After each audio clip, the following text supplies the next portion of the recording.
This frozen world refused to stay frozen. The bright heart on Pluto should never have existed the way it does. Long before any spacecraft arrived, scientists expected a small world abandoned by geology. So far from the sun, so small, and so cold. Pluto was supposed to preserve the scars of billions of years almost untouched. Every crater should have remained where it landed. Then, the first close view arrived. Instead of an ancient, battered surface, the most recognizable feature on Pluto appeared strangely smooth.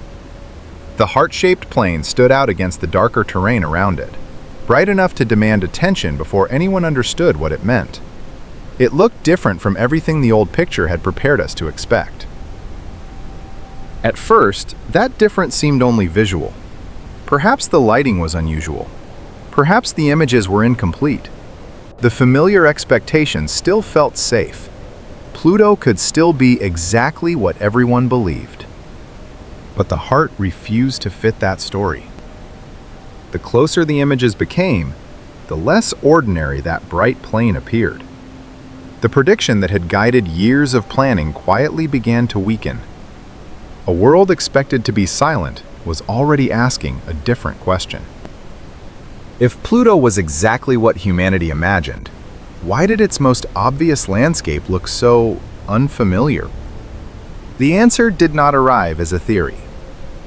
It arrived as something missing. Scientists expected to count craters across the heart-shaped basin, because crater counting is one of the simplest ways to estimate the age of a planetary surface. Ancient worlds accumulate impacts over immense stretches of time. Unless something erases them, those scars remain. But inside the basin now known as Sputnik Planitia, there were none. An enormous region, roughly 1,000 kilometers across, showed no identifiable impact craters within the limits of the spacecraft's imaging. Around it, older landscapes remained dark and heavily scarred, exactly as expected. Only this bright plane seemed to have forgotten almost all of its history. That absence changed everything. A surface without craters is not simply smooth. It is young. On geological timescales, it has been renewed so recently that billions of years of impacts have vanished.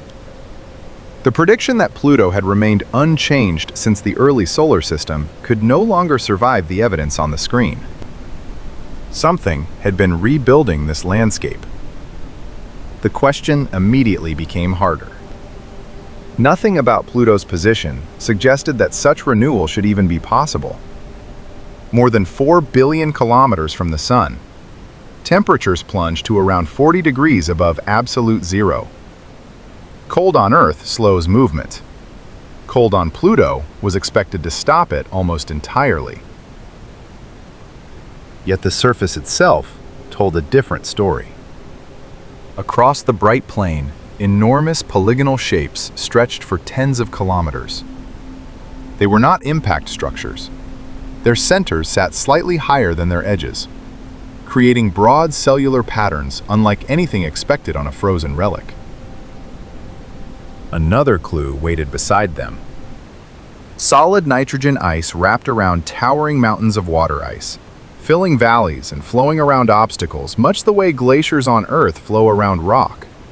The temperatures remained unimaginably low. The nitrogen was still frozen solid.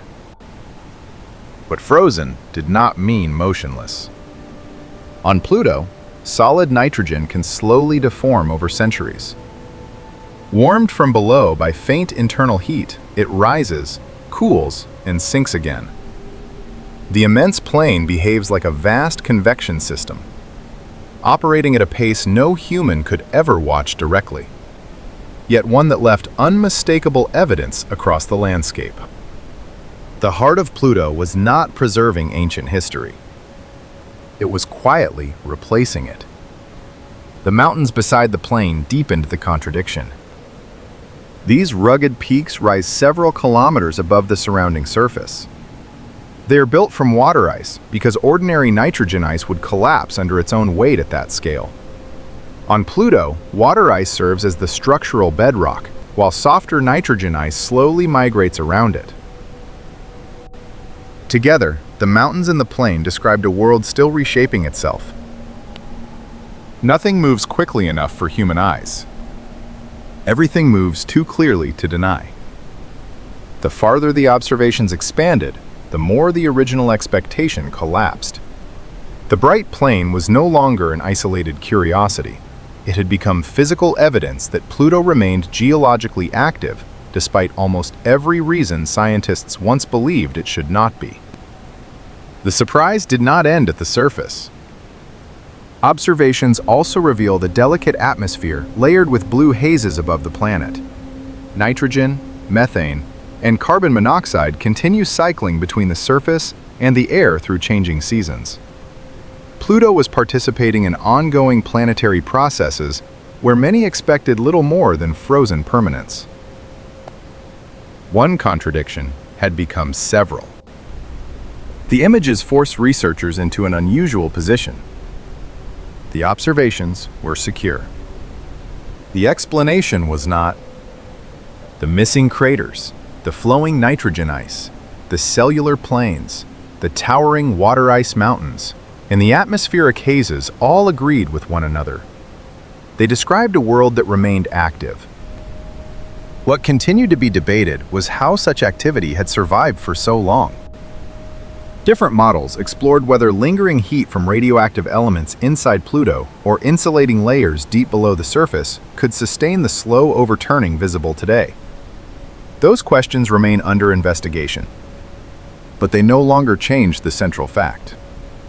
The landscape itself had already spoken. Even the scientists leading the mission acknowledged how completely Pluto had overturned their expectations. The world they encountered did not resemble the heavily cratered fossil they believed they were about to document. Instead, each new image replaced another assumption. First, the smooth heart. Then, the missing craters. Then, the flowing nitrogen. Then, the realization that distance from the sun had never guaranteed geological death. Sputnik Planitia returned at the end of the investigation, carrying an entirely different meaning from the one it held at the beginning. At first, it was simply the bright heart everyone noticed. Then it became the place where the expected craters never appeared. Finally, it stood as the evidence that changed planetary science itself. Nothing about Pluto moved fast enough for humans to witness. Yet one flyby was enough to reveal that an apparently frozen world had been changing all along. The farther humanity looked, the less reliable its certainty became. And the brightest feature on Pluto was no longer just a heart.